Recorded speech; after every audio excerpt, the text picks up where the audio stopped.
ඉතින් කොහොමද ඔයාලට මං හිතනවා ඔයාලා ගොඩක් හොඳින් ඉන්න ඇති කියලා.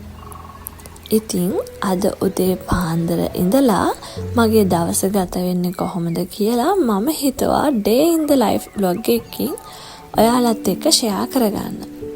උදේන්ම නැගිටලා කොෆි එකක් හදාගෙන එයාටත් කොෆි එකක් හදලා දීලා මම යන්නේ හස්බන්ඩ්ගේ දවල් හදන බෙන්තෝ එක හදන්න. ඉතින් මේ දවස්වල ගොඩක් බිසි නිසා මටත් උදේම වැඩට යන්න ඕනි නිසා මම පාන්දරම නැගිටලා යාගේ කෑම එක හදනවා. ඉතින් මම හිතුවා මගේ මේ දවස් ගත වෙන්නේ කොහොමද කියලා ඔයාලත් එක්කත් share කරගන්න. ඉතින් මගේ YouTube channel එකට අලුත් කෙනෙක් නම් මම ඔයාලව ගොඩක් ආදරෙන් එකතු කරගන්නවා.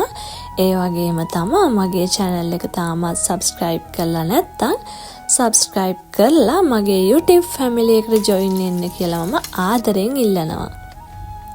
ඉතින් අද මං හස්බන්ඩ්ගේ බෙන්තෝ එක හදාගත්තේ මෙන්න මේ විදිහට. ඉතින් හස්බන්ඩ්වත් ජොබ් එකට පිටත් කරලා මාත් ලෑස්ති වුණේ ජොබ් එකට යන්න.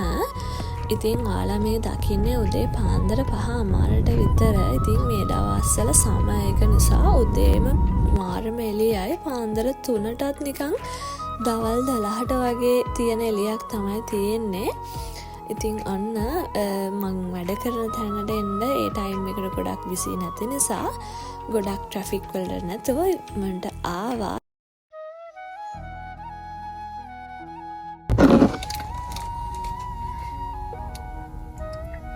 අද මට තියෙන shift එක 6ට මාත් එක්ක වැඩ කරන අනිත් ගර්ල් දැන් ආවේ. දැන් 5:50 වෙලාව. එහෙනම් මාස්ක් එකක් දාගෙන අපි යමු වැඩට. ඒ වැඩ කරන එක නම් වීඩියෝ කරගන්න බැරි වෙයි මොකද මෙහි එක රූල්ස් තියෙනවානේ.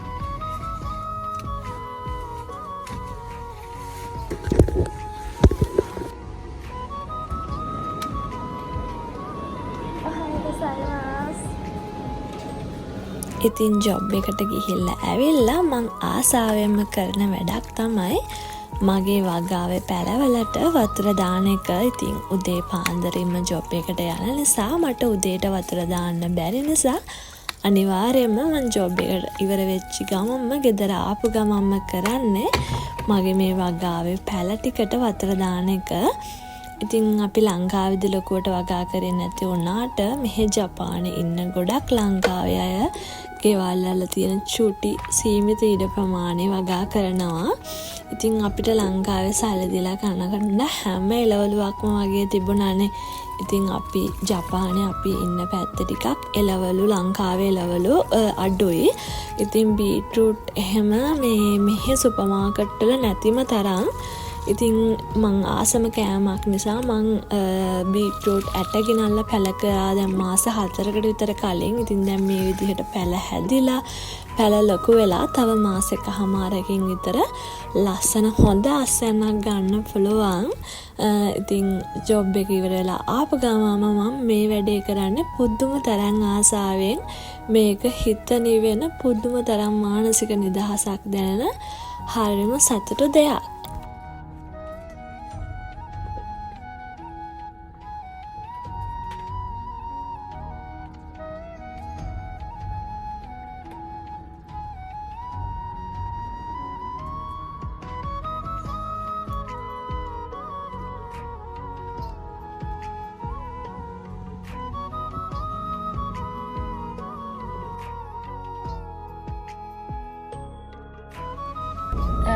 දැන් මම වොෂ් දාගෙන ලෑස්ති වුණා ගෙදරට ඔඩු ගන්න යන්න. මේ කූඩෙන් ගත්තා.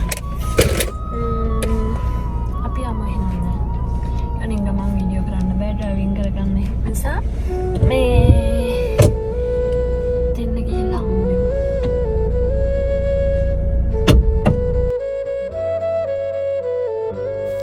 ඉතින් ඔයාලා මේ දකින්නේ පහුවෙනිදා.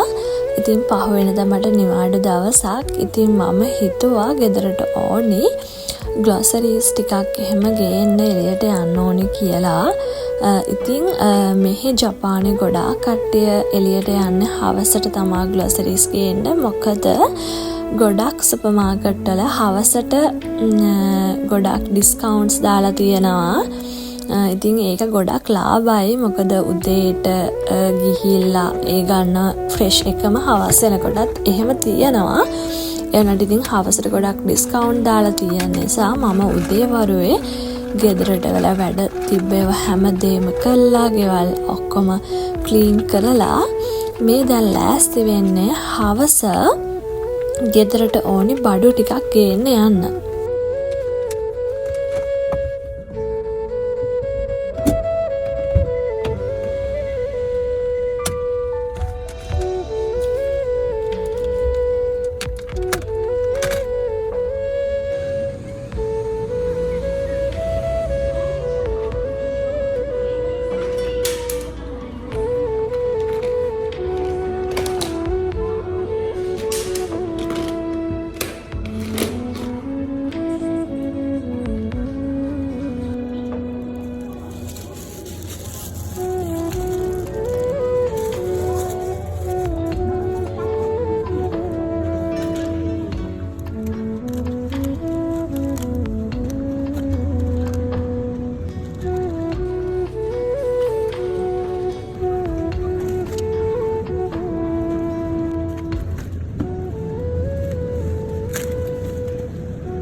බඩු ටික අරගෙන ඉවරයි. කියන්නේ මස් මාළු ටික අරගෙන ඉවරයි.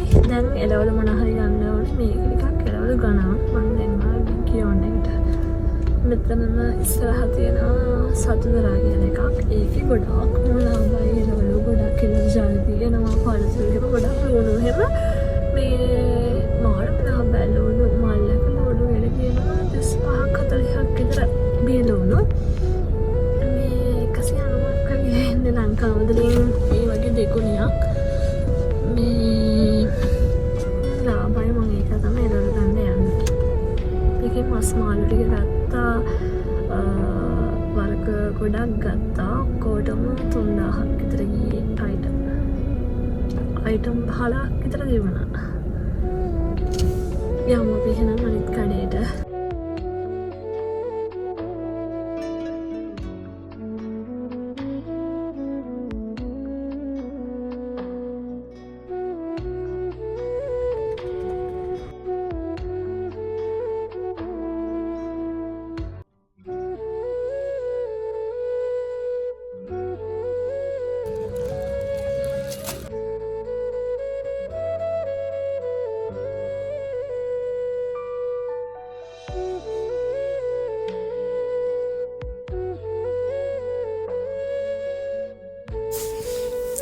ඉතින් බඩු ටිකත් සේරම අරගෙන මම ගෙදර ආවා. ඉතින් ආපු ගමන්ම ලෑස්ති වුණේ රෑට උයන්න. මොකද අපි ගොඩක් රෑ වෙලා කෑම කන්නේ නැහැ. ටිකක් හවස තමයි කෑම කන්නේ. ඉතින් මේ දවසේ හස්බන්ඩ් 4 වගේ වෙනකොට ගෙදර ආව නිසා එයත් එක්ක කෑම කාලා යා වොෂිකුත් දාගෙන ලෑස්ති වුණේ සෙකන්ඩ් ස්ට්‍රීට් එකට යන්න. ඒ කියන්නේ මෙහි සාමාන්‍ය යූස් කරපු බඩු, අලුත් බඩු, ෆර්නිචර්ස් වරක ගෙදරට ඕනි බඩු ගොඩාක් ඒකේ ගන්න තියෙනවා. මෙහි ඉන්න අය නම් දන්නවා. ඉතින් අපිට පොඩි අයිටම් වගේක් ගන්න තිබුණා. ඉතින් අපි හිතුවා මොනවාද තියෙන්නේ කියලා ගිහිල්ලා බලන්න. ඉතින් අපි දෙන්න හවස් සරුවේ ආවා මේකට. හවස කියන්නේ 7ට වගේ ඇති. මේ දවස්වල 7ටත් ටිකක් එළියයි. මොකද සමයක නිසා.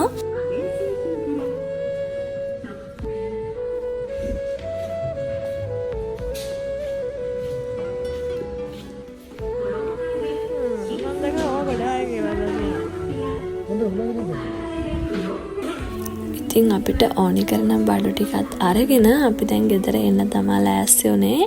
එනින් ගමන් හස්බන්ඩ්ට රාමෙන් බඩගින්නක් හැදුන නිසා අපේ ගෙවල් ළඟම තියෙන රාමෙන් ෂොප් එක නතර කරලා රාමෙන් කාලා තමයි ගෙදරත් ආවේ. ඉතින් අපේ මගේ දවස මෙන්න මේ විදිහට තමයි ඉවර වුණේ.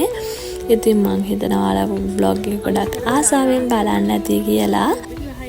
ඉතින් ලබන සතිය සෙනසුරාදාත් ජපාන වෙලාවෙන් රෑ 7:00ට ලංකාවේ වෙලාවෙන් හවස 4ට අලුත් vlog එකකින් ඔයාලව හම්බෙන්න බලාපොරොත්තු වෙන මම අද වීඩියෝ එක නතර කරනවා. ඉතින් ඔයාලා හැමෝම පරිස්සමෙන් සතුටින් ඉන්න.